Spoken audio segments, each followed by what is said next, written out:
This is the Horror Movie Show on hmpod.com, hosted by Jerry and Mark, your one-stop shop for all horrible movie reviews. From the latest blockbusters and independent films to classics, let Mark and Jerry convince you the world is a dangerous place, though often good for a laugh. Now come and listen to the Horror Movie Show, if you dare.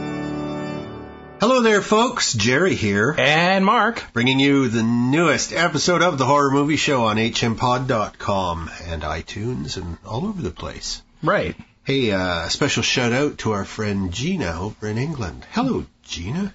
Who's Gina? Gina, she's our friend. Oh. She's in England. I hear that. That's what I heard. That's the rumor is. Hey, Gina. Okay, let's... That's it about Gina, huh? Oh, yeah. Just saying hi. Okay. Hi, Gina. Hey, Gina. Hey, there you go. GPD.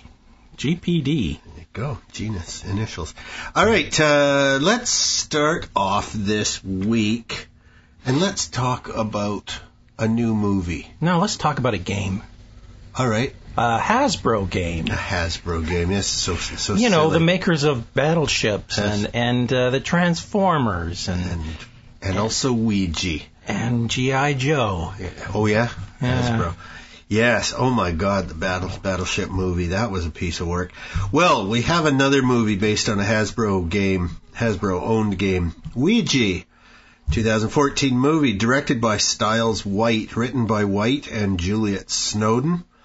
Stars Olivia Cook as Lane Morris, and Anna Cotto as Sarah Morris, Darren Kagasoff as Trevor, Bianca A. Santos as Isabel, Douglas Smith as Pete, Lynn Shay, who's certainly busy these days, playing Paulina Zander, and Claudia Katz as a mother.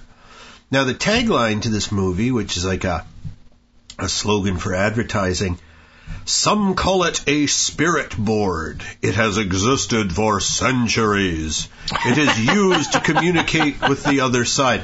Well, technically, for centuries, even millennium, people have used, like, letters drawn on cards and put on the table. Right. And you can use a drinking glass turned upside down to do the Ouija thing. But the Ouija board is a game That was patented in about 1890. It was May 28th, 1890. Yeah. So not centuries. No. 1 century. No, it's pretty rubbishy. And the next movie we talk about, I got another rubbishy tagline, which is sort of funny.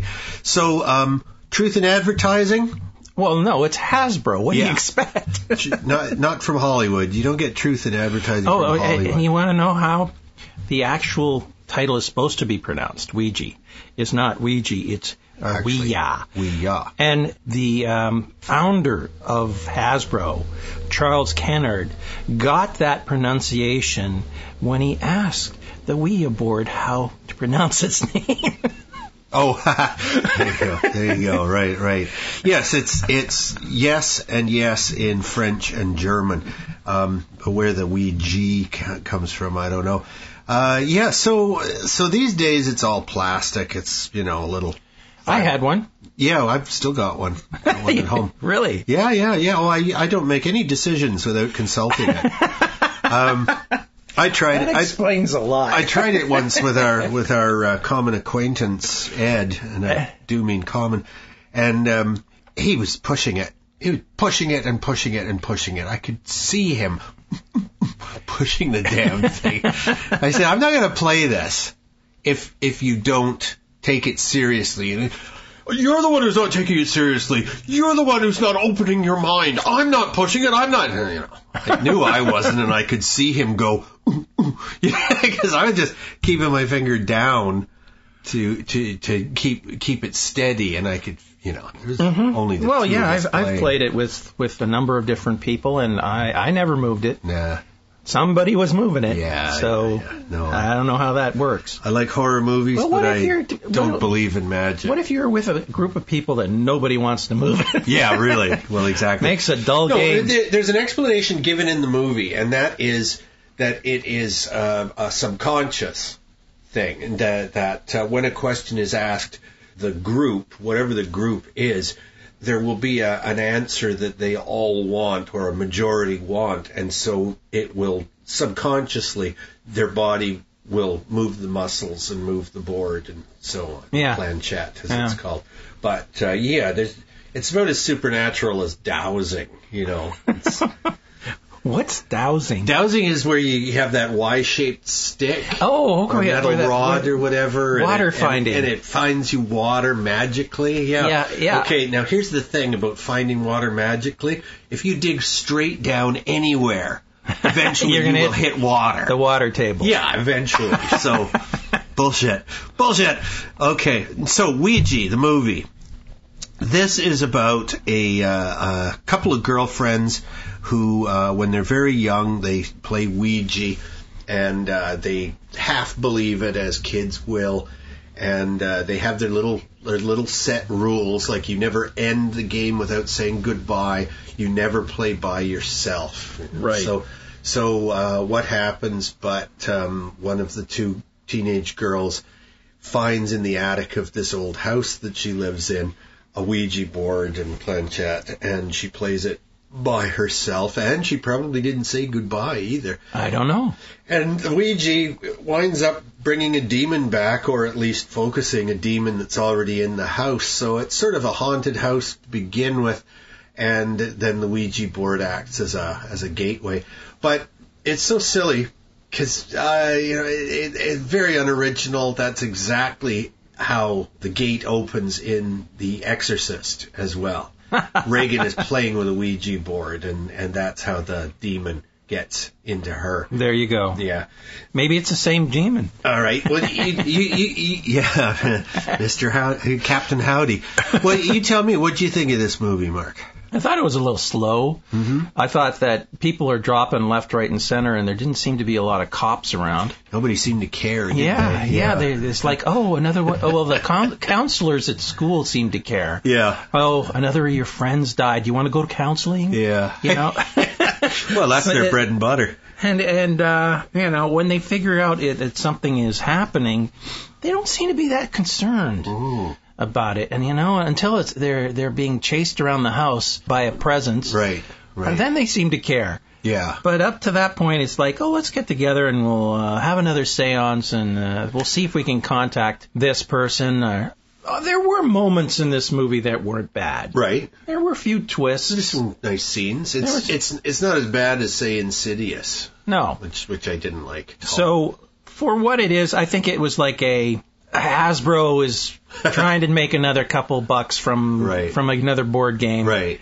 It was mediocre. Yeah. And it could have been so much better. Yes, it could have. It could have. It is a gateway to any writer with imagination. But, I felt it was kind of wasted. Now, the reason why there's going to be more of these is it was a $5 million budget, and up to this point, they've made $50 million. Yeah, it's amazing. So, there's going to be more. Hard to argue with success, but there's definitely better movies out there. Yeah. Such as, maybe, Lucy, another 2014 movie written and directed by Luc Besson. Terrific French writer-director. Mm-hmm. Love that guy. Now, I just want to mention, Luc Besson, usually Scarlett Johansson stars as Lucy in this, but Luc Besson, he's made a lot of terrific movies, but and more often than not, his main character, or the focus of the story at least, is a woman. Mm-hmm. He made The Messenger, which is a story of Joan of Arc. The Fifth Element, which had Lilu in it, the key to saving the universe.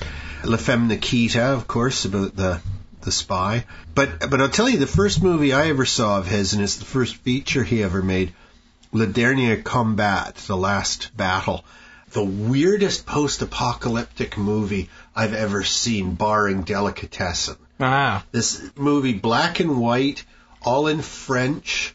Not even any subtitles, because nobody can talk. One of the results of whatever the apocalypse was, and they don't explain what it is, nuclear, biological, whatever. But there's very weird things happening, like all of a sudden it'll rain fish. It's just like fish will come down. So it's been known to happen. So people will gather them up and stick them in jars, and so they got fish to eat for a few days. Very weird movie. I really recommend. I had never heard of it. La Dernière Combat. I'll have to look it up. It is a wonderful movie. We could do a whole show on Luc Besson's movies. I think that's a good idea. Yeah. Fifth Element, Messenger, because Joan of Arc's story is very much a horror story. So, Lucy stars Scarlett Johansson as the title character, Morgan Freeman as Professor Norman, Min Sik Choi as Mr. Jang, he's a bad guy, Amr Waked as Pierre Del Rio, and Julian Rind Tut as the Limey, another bad guy. Now, the tagline to this movie: the average person uses 10% of their brain capacity. Imagine what she could do with 100%. That old saw that we only use 10% of our brains is absolute rubbish. When that was said, probably 50 years ago, what they meant was we only understand what 10% of the brain does.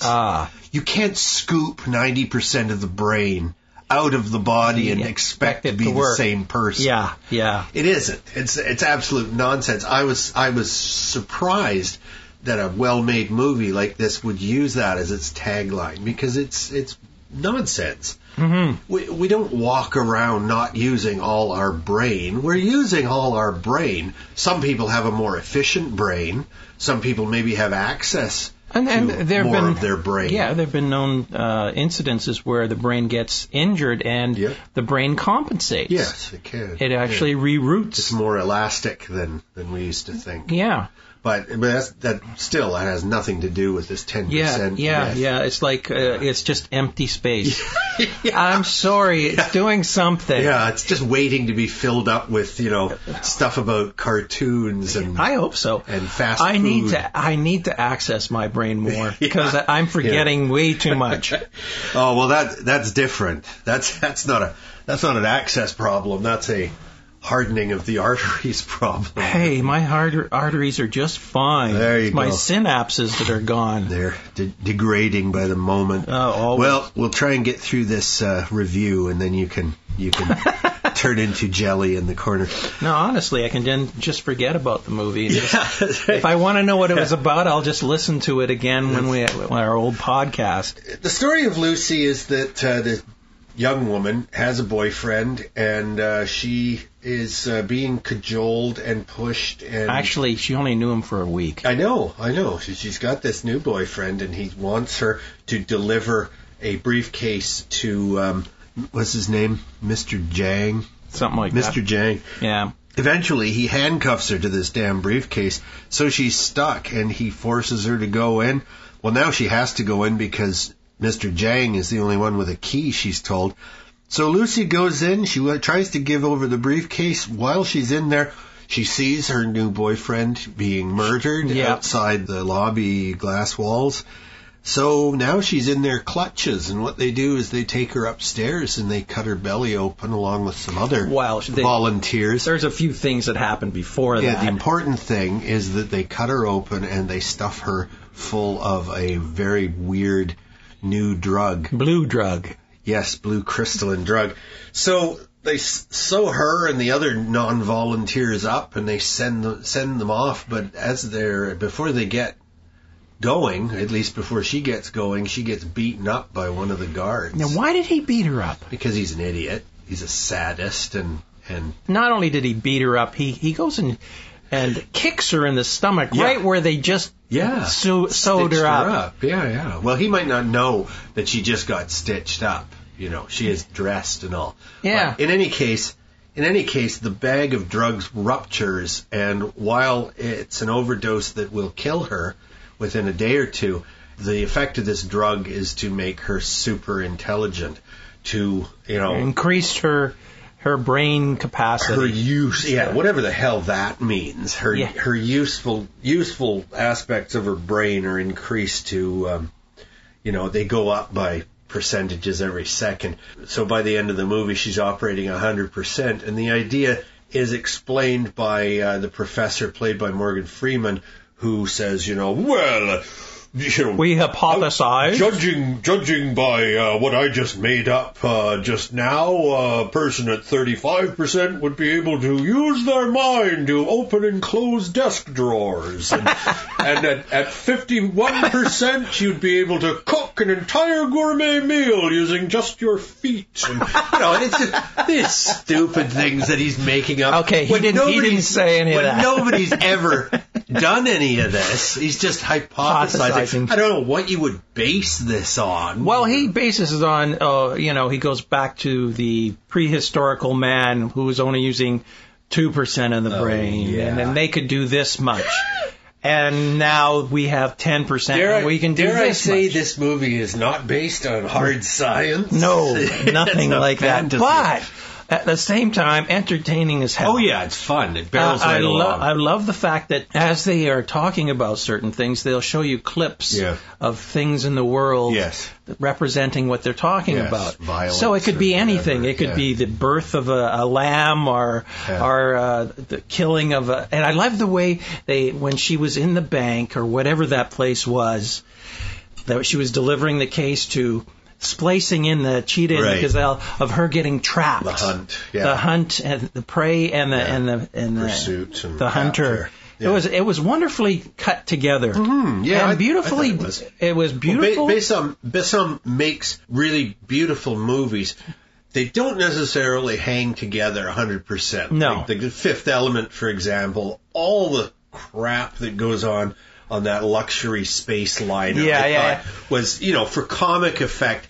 Oh my God, did I want to kill the TV ghost? The shrieking, screaming man. Oh, he was great. Well, he's supposed to be funny, but that voice, it's just I loved awful. It. It's not one of my favorite movies. No, I loved it because he was so off the wall. He did a performance of a lifetime of a character that was so off the wall. So horrible. It was just a lovely movie. Oh, I didn't think it's not a favorite movie of mine. Anyway, this one just barrels along. Yeah, it's very, very entertaining. It's a mix mash of sort of the Matrix kind of style with the Asian people chasing her all over the place. And, I don't know, surreal thing of what she's going through. She's beginning to see the world completely different. You know, she's seeing all the effects of everything in the world. Well, she's becoming godlike. And her discussion with her mother on the phone was just so poetic. Yeah. I just loved that whole scene. Yes. It was just lovely. Much better movie than The Fifth Element. So, I just love The Fifth Element. Yes. You can't tell me anything bad about it. Because it's a comic book. So is this. Yeah. So is this. But the acting drags this up. I mean, Scarlett Johansson and Morgan Freeman and so on, they're better in this movie than... Bruce Willis? Bruce Willis. Oh, come on. He was great. And the junkie in the hall was wonderful. A silly movie. It wasn't. I don't know what you're talking about. We'll talk more about Luc Besson movies in the future, but The Fifth Element is not a favorite of mine. Anyway, this movie took 9 years to make. Good God. So were they waiting for Scarlett to grow up? And the way Luc Besson describes it is it's one part Leon. I guess it's a movie called Leon out there. Yeah. One part Inception and one part 2001: A Space Odyssey. Right. That's the way he describes this movie. Well, Leon, I think, wasn't he a killer? Yeah, and very young Natalie Portman is a young girl that he's sort of protecting, and there's also, because she's only like 11 and 12 years old in that movie, and the guy the Frenchman who is Leon, who's sort of protecting her, he's a hitman. Yeah. So he's very dangerous, and they get it veers very close to like a little romantic vibe between the two of them, because he's pretty screwed up. Right. I mean, he is a hitman. Yeah. And she's a screwed up child, and they're clinging together, and she's on the verge of adolescence and so on. So it gets a little uncomfortable here and there, which of course is great. It adds to the tension. But it probably outraged a lot of people when the movie came out. And the dude who plays, I can't remember the French actor's name, but the guy who plays the killer, he's one of the three main characters in Le Dernier Combat. Yeah. Okay, let's get on to our next movie. This one is real fantasy because it's the story of Noah. Okay, directed by Darren Aronofsky, written by Aronofsky and Ari Handel. Stars Russell Crowe as Noah, Jennifer Connelly as Mrs. Noah, otherwise known as Nama. I don't know if she's ever named in the Bible. Ray Winston plays bad guy Tubal-Cain. Anthony Hopkins plays Noah's dad, Methuselah, who's like 1,000,000 years old. Emma Watson plays daughter Elah. Logan Lerman plays son Ham. Douglas Booth plays son Shem. Nick Nolte is the voice of Samyaza, who I assume is one of the big rock demons. And Mark Margolis is Magog, another one of the giant rock demons, I'm assuming. Well, when they say that these guys are really old, 60 was old for them. It was like they were 1,000,000 years old. No, in the Bible they talk about people being hundreds and hundreds of years Yeah, well, old. that's what they say, but... Okay, when this movie came out, the Bible-thumping lunatics who believed the Bible to be true, like actual reportage Did you from have God's to call them voice. lunatics? Oh, yes, they are lunatics. Those people, some of their leaders, were really upset with Noah because it didn't stick to the facts. Yeah. I love that. Superman movie, it's terrible because it didn't stick to the facts. That Batman movie, piece of garbage, it didn't stick to the facts. That's true. Yeah, the Catwoman movie, piece of garbage because it was a piece of garbage. Yeah, no getting around that.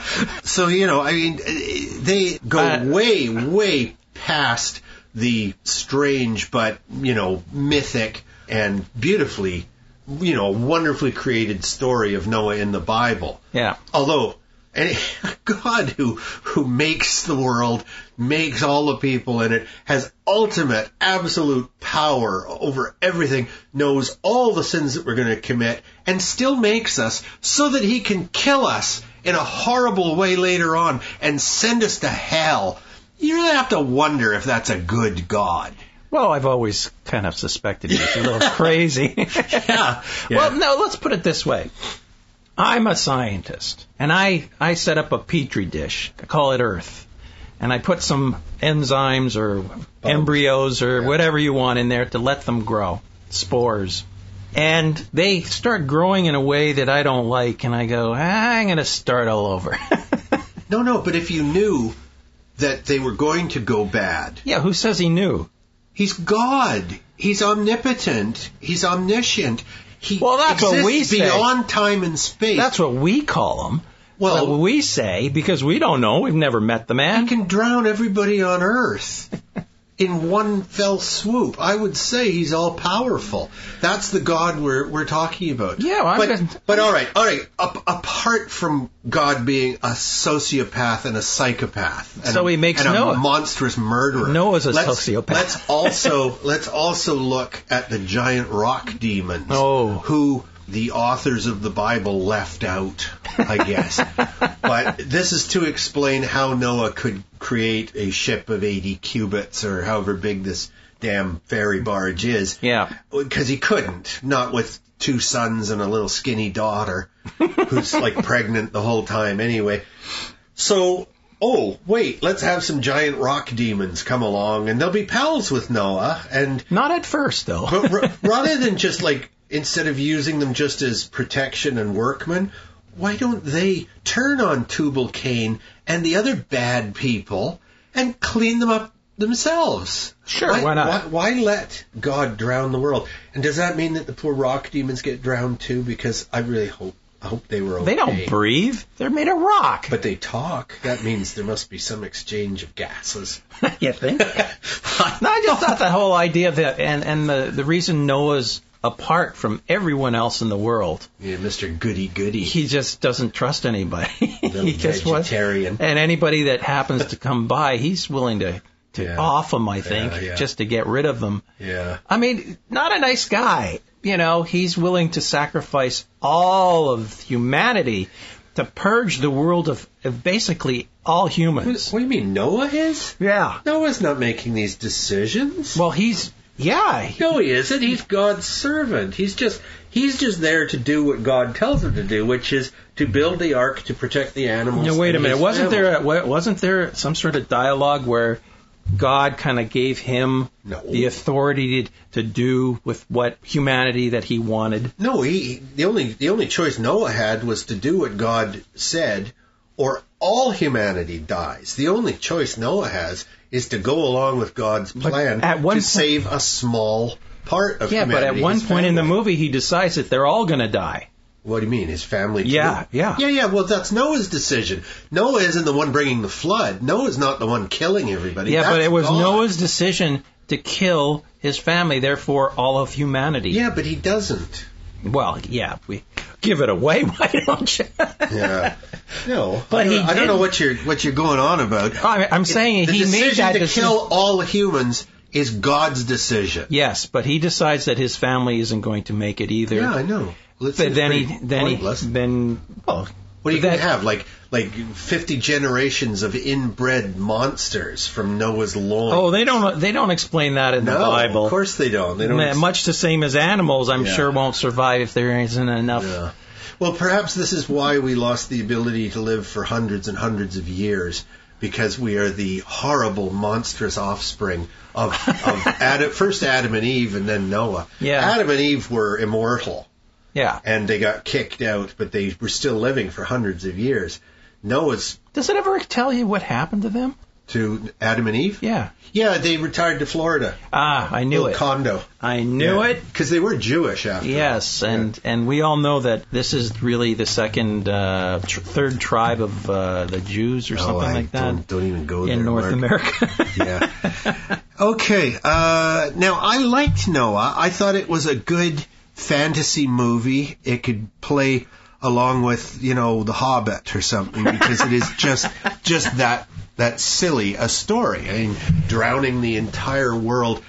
Lovely, beautiful scenes of all the animals coming to the ark. Like they're coming on their own, because of course that's what animals do. What about his? Who was it that snuck on board of the ark and was threatening to? Well, Tubal-Cain. Yeah, there you go. Yeah.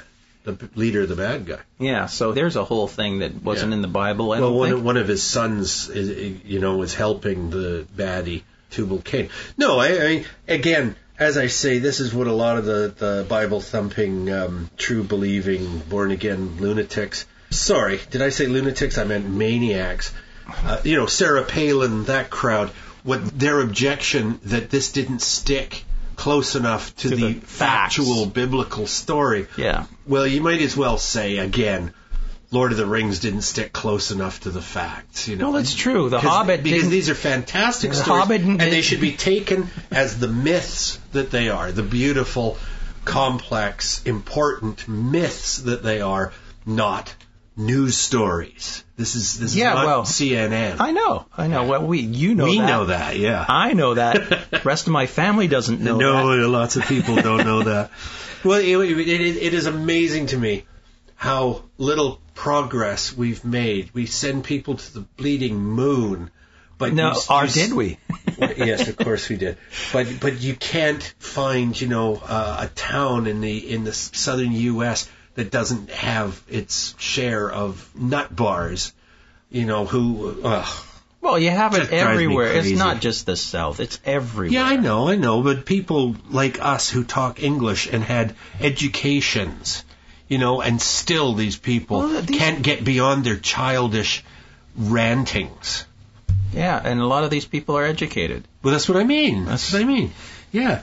The head of the Senate and the Congressional Science Committees are Bible-thumping nut jobs. Yeah, it's sad, isn't it? It's terrifying. And the head of the schools and things like that. Yeah, they're rewriting books. We just talked about the movie Interstellar recently, and one of the things that drives the former pilot and engineer Cooper, the main character played by McConaughey, crazy, is that the schools have just rewritten. They're teaching the children that humans never got to the moon. Yeah. This is now a fact. Yeah. That it was all a big lie. And, that's so maddening because there are so many people who that believe that. Really do believe that. Yeah. And what an insult. I like that Buzz Aldrin punched some joker in the face. He was, this nasty little twerp. Why are you continuing this lie? You're just a liar. You're just a liar. And Buzz just popped this stupid idiot right in his face, knocked him on his ass, and I just think, Buzz, you should have kicked him too, because this guy doesn't have brains you could damage. That just brings up the whole thing of faith, it's like in belief. Yeah. How people can believe certain things, and they take the Bible and they believe it. No. Like I say, it's not news, it's myths. Yeah. They're wonderful myths, important myths, but if you believe the Bible word for word, if everything in the Bible is true, there are so many contradictions. Yeah. You can't live. You get a tattoo, you're going to hell. There you go. You hear that, everybody? Yeah, exactly. It's in there. It's in there in the same area where supposedly it condemns gay people to hell forever. Yeah. It's just one sickening contradiction after another because the Bible was written by ignorant bigots, racists, power-hungry swine. Normal people. Yeah, exactly. Politicians. Yeah. Okay, let's leave Noah floating in his big boat and talk about a much smaller movie, Chrysalis. It's called 2014 movie directed by John Klein, written by Ben Kirsten. Stars Sarah Gorski as Penelope, Cole Simon as Joshua, Tanya Ty McBride as Abira, Kate Blackspence as Anna Costell, and Nick Cardiff as the Bitten Man. That's going to be fun.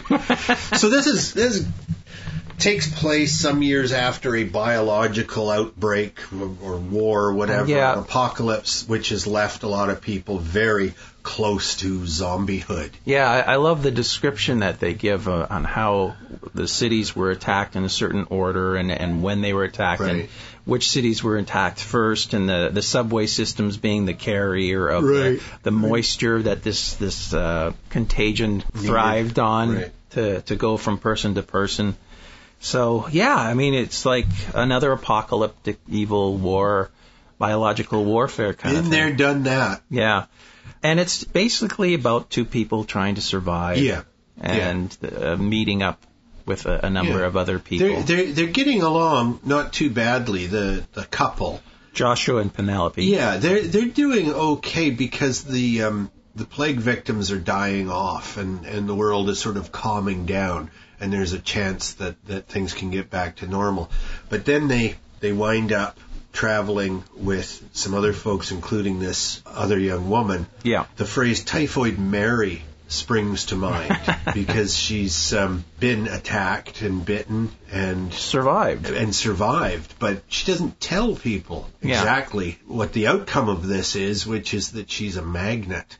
She draws these things in, so our young couple and anybody else they're traveling with is just in even more hot water. And this woman knows that she can't survive on her own. She needs other people. Yeah. So and every time she finds other people, they get eaten. So bitten up. It's a real... Very gritty. Gritty. And the places... They filmed this in Gary, Illinois, and... Indiana, should I say, and parts of Chicago. Yeah, mostly Chicago.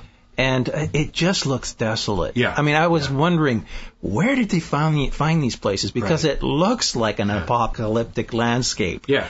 And it's just all this rust and decay. I read that the screenwriter, who is Ben Kirsten, Ben had the idea for this movie when he saw the big glass-walled mall in Chicago that was so heavily featured in the Blues Brothers movie. Yeah. That's the one where the police car chase goes right through the mall and that. I remember that even made the regular news back in the late 70s, early 80s when they made the Blues Brothers.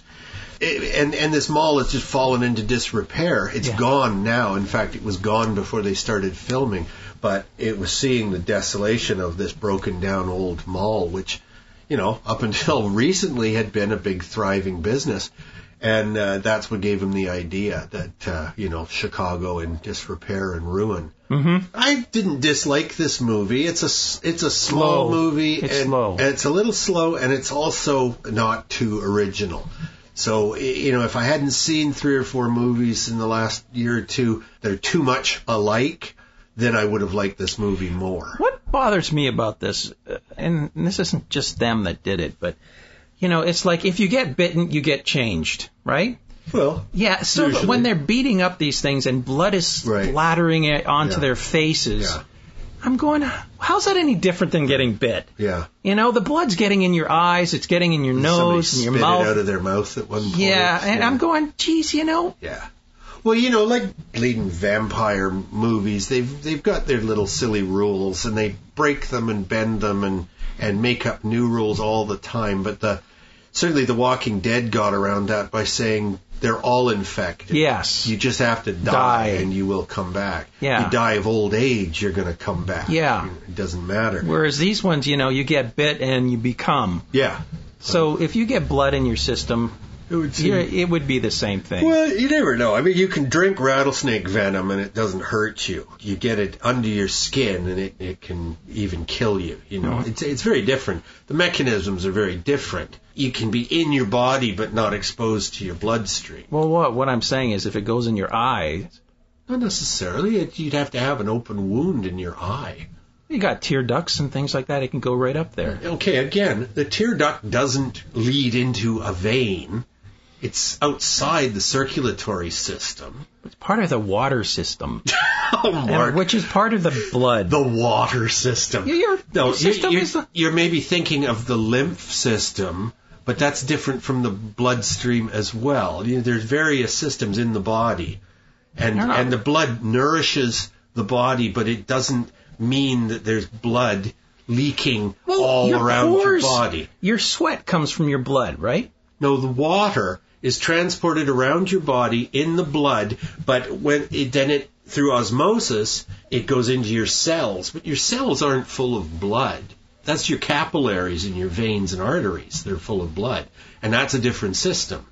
There's walls. Not that there's a good explanation for these made-up rules, but I'm just saying you don't have any clue what you're talking about, Mark. The whole body is not an empty vessel full of blood with little holes in it. I'm just saying they're all connected in some way. Well, yes, but there are walls, there are safeguards. What? Just because somebody sneezes in your face doesn't mean you're going to get a blood disease from them. Let's hope not. No, you have to have an open wound for there to be blood contact.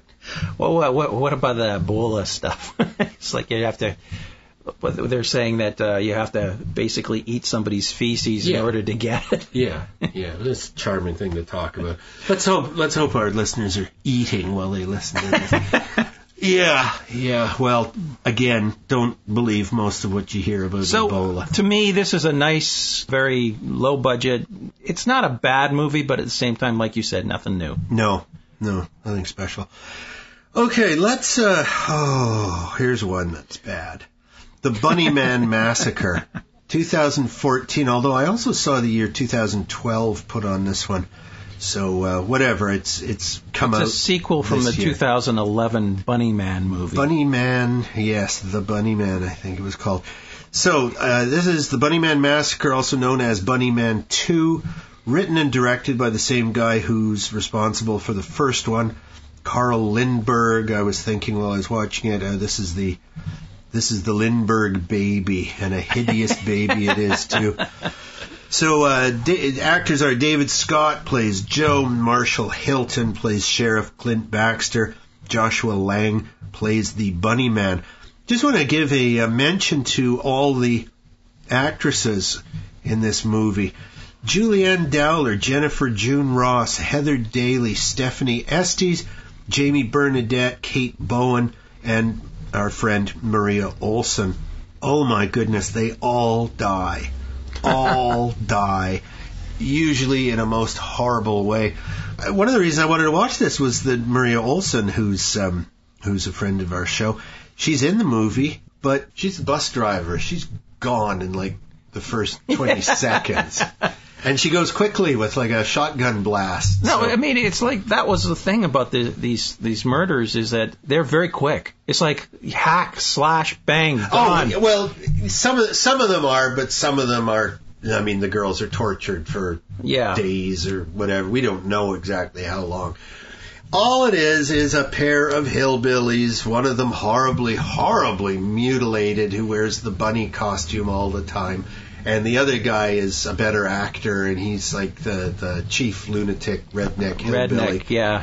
And all these two do is capture people and torture them and kill them. And the guy says, hey, I'm just evil, that's how I have my fun. This is fun for me to feel like God and make you upset and torture you. Mm.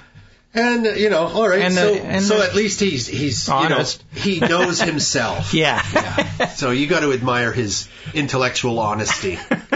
Whereas the bunny guy never talks. No. You very rarely see his face. Once in a while he takes the mask off. I don't know nice makeup job on him. I don't know if they explained a little bit of how he became the way he was in the first movie, but they surely didn't go any flashbacks in this movie. So there's lots of flashbacks. There's all kinds of scenes, little clips. And so but on. it doesn't explain why they are the way they are. No, but I don't think. And Joe, the chief hillbilly in this one, isn't even in the first movie. Isn't he? No, it's like a completely different. The Bunnyman is with completely different people, so I don't know how he, at the end of the first movie, mortally wounded, but he limps away. Excuse me, so here he is in the sequel. Oh. I don't know where he found Joe. Doesn't matter. This is just one nasty-ass movie. Yeah, the girls had no depth to them. No. There's no time for them to have depth. No, all they do is turn on each other and try to harm each other so that they can get away. But there's no deals with the devil, and that's another thing Joe says. How does it feel to make a deal with the devil? Yeah. But he's such a cliche, bearded hillbilly jerk with his silly peak cap. Yeah, I was nothing original. No, I wasn't impressed with this movie at all. I'm going, give me some depth. At least get to know these girls that are getting just thrown in there and slaughtered. And to what point, other than making some beef jerky, human jerky to sell in his store? In his store, in the middle of nowhere, that people keep showing up to. Yeah. And it's like this dirty little store with excrement all over the floors and stuff. And it's such a disgusting place. And yet, it's so busy. But, the sheriff comes by and, two of my deputies have gone missing. Where the hell are my deputies? This good. I don't know. Do you have any proof? Yeah. Right away somebody says, do you have any proof? I knew. And that's enough proof. Yeah. That's take him in for questioning. I knew this movie was going to be terrible. I just watched it last night. I knew this movie was going to be terrible. Or I thought it could be amazingly surprising. Like it could turn itself inside out and be something amazingly great. Yeah.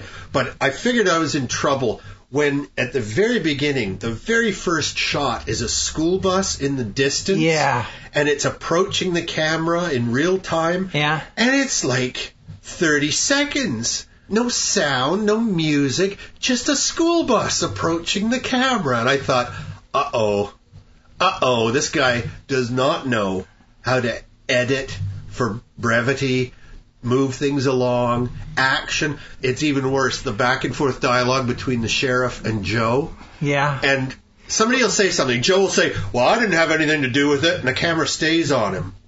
Okay. Just a little too long, and then it goes back to the sheriff, and he doesn't say anything, and then it's like, action, and he gives his line, and the camera stays on him, and then back to Joe, and he's still staring, and then he gets... Oh, it's amateurish. Yeah, but just the fact that a whole busload of kids got slaughtered. Where? Oh, no, I like that. Where are the police? It's never mentioned. Goes missing. It's never mentioned again. No. It's like, Joe has his business, which is like bringing young men too, but he mostly likes to torture women, bringing them into his barn or workshop or, kitchen, whatever it is, and killing them and taking the meat off their bones and turning it into beef jerky. The Bunnyman is just going around killing indiscriminately. Yeah. The body's just like rotting all around the property. The sheriff is driving all over the place, never finds any of these stinking corpses. No, you would think they would be circling vultures. And all the sheriff had to do was like park on the road and a couple of the victims find him. Yeah. And instead of believing the girls that something bad is going to happen, he says, well, you wait in my unlocked police car over there. There's a pistol with 2 shots in it under the back seat, so you'll be fine. I'm going to go off in the woods by myself. Yeah. And deal with these multiple murderers. Yeah, where a couple of my, deputies have disappeared. Vanished. Yeah. I'm going to go there by myself. Yeah, I'll be okay, girls. We'll all walk out of this and laugh about it afterward. It is so ridiculous and so bad. But I just couldn't believe. I was told this was a good movie. And that's what really makes me angry. I just couldn't believe they slaughtered a whole busload of kids. Yeah, with a chainsaw. And nothing came of it. No, you're wrong. It wasn't a whole busload because most of them managed to scramble out the back window. Soaked in blood. Yes. Because the ones at the back of the crowd who weren't so lucky were bursting. There's like buckets of blood being thrown on the windows. Oh, and that was the beginning, just before the title of the movie showed up, and you could see somebody threw a bucket of red paint onto the school crossing sign. Yeah. I don't know how you do that. At one point, the Bunnyman finds a couple of campers, and he puts the woman in her sleeping bag. Oh, yeah. And he then picks up the sleeping bag and proceeds multiple times to bash it against a rock until, again, it bursts like it's just full of water balloons full of red paint. Yeah. He's a strong Bunnyman. Yeah, and I love the whole scene in the barrel, putting the screws in the barrel while the girl's in there. Yeah, they one of those big plastic barrels, big blue industrial barrel, and they make a woman get into it. She's about 7 feet tall. That girl. They make this woman get into the barrel, and they seal her in, put the lid on, and then Joe starts with an electric screwdriver putting big, long, like 2-inch sharp screws through this thing so that she's now surrounded by screws, and then they kick the barrel down a rocky hill. Bang, bang, bang, and of course she bursts. The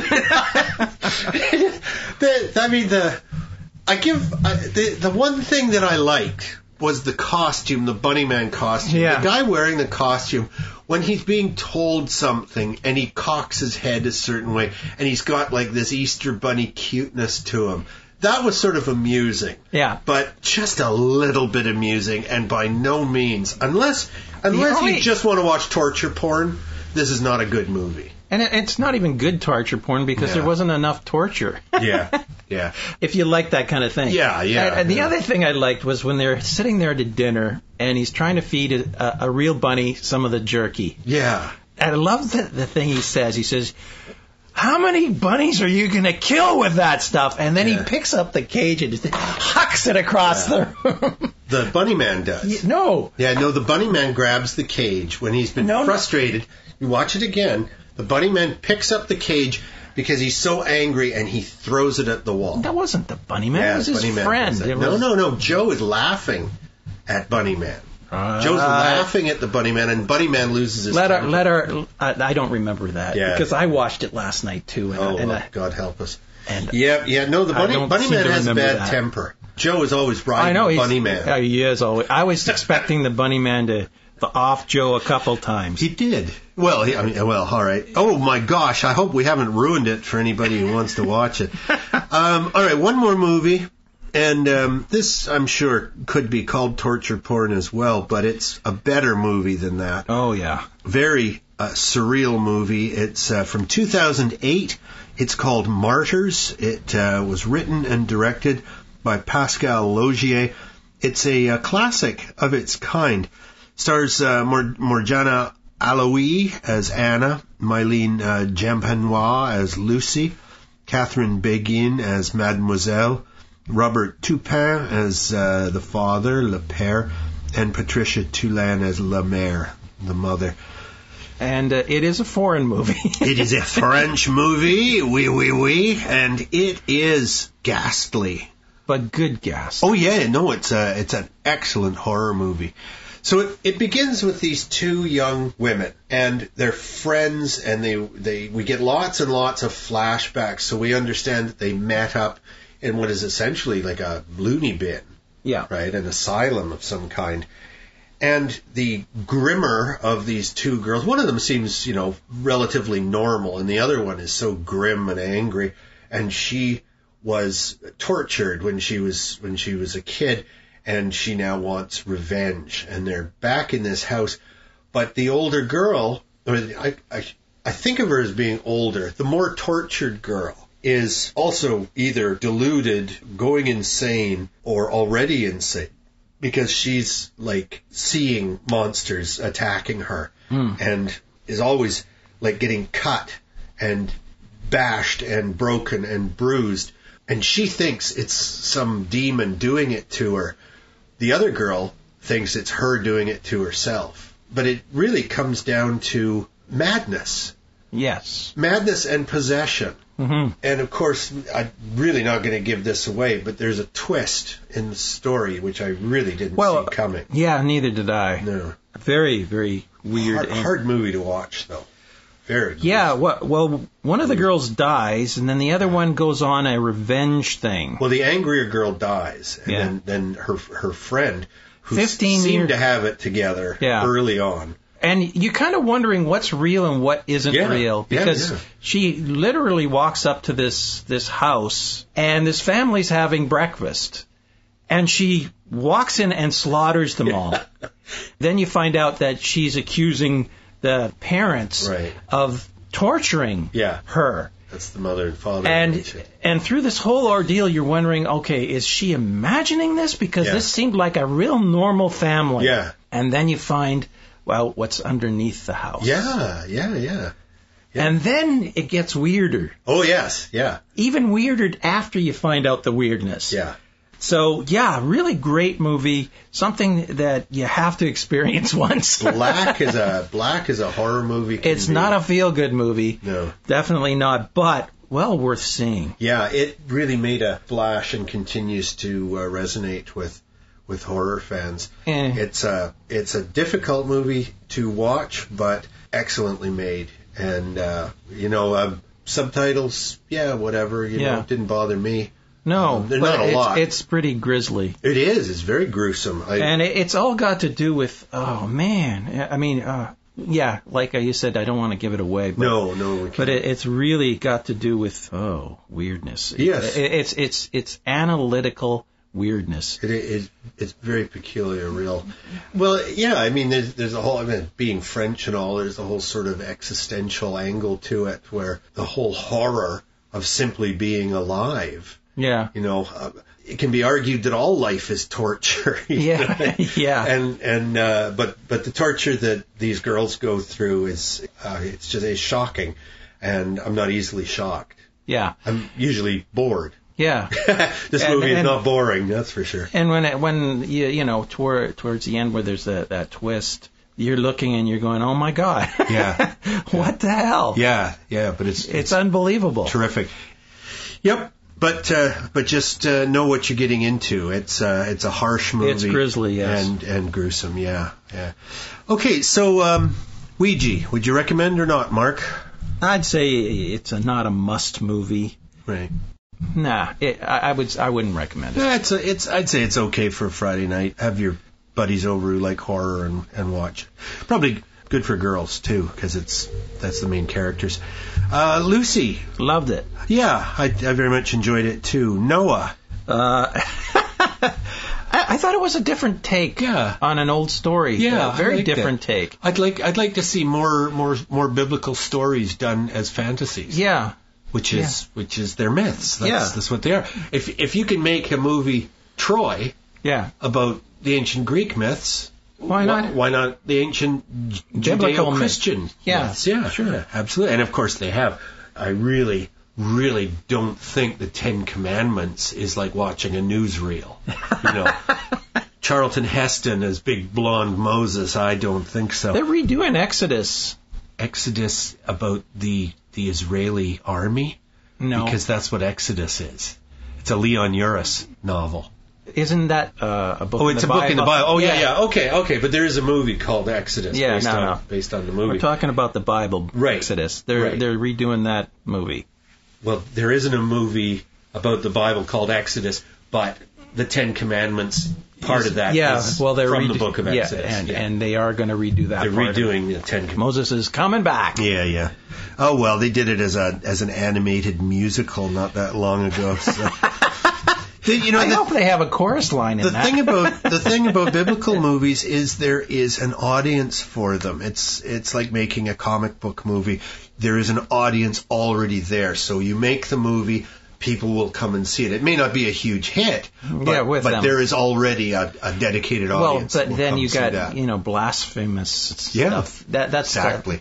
Well, even with comic book movies, if you do something too outrageous, people get mad. Sure, yeah, or vampire for movies. instance, if you made Superman gay or something like that, people would not like that. Oh, come on, with that little cape, we all know. Swish. Yes, swish. Up and away. Plus, he never really consummates it. And the red and the blue. He never consummates it with Lois Lane. Oh, yeah. And him and Jimmy Olsen are just a little too close. A little too His chummy. pal. Yes, ZZZ. Oh, gotta go. Jimmy wants me. I'm coming, Jimmy.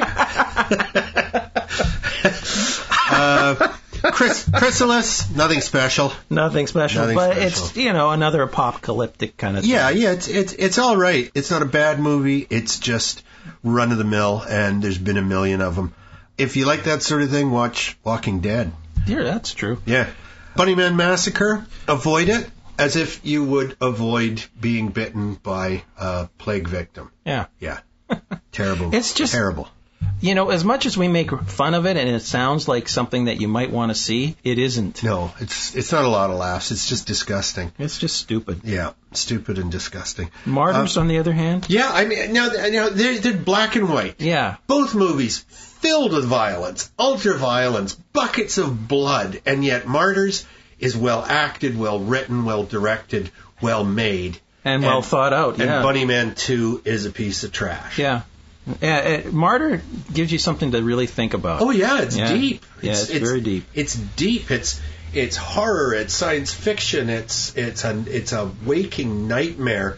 And yet, to somebody who doesn't like it, it's also torture porn. Yeah. Which is what a lot of critics and viewers saw when it first came out. Yeah. It's too strong. Hey, when Andalusian Dog first played in theaters in like 1927, 28 by Louis Buñuel and Salvador Dali, that caused a riot in the theater in Paris.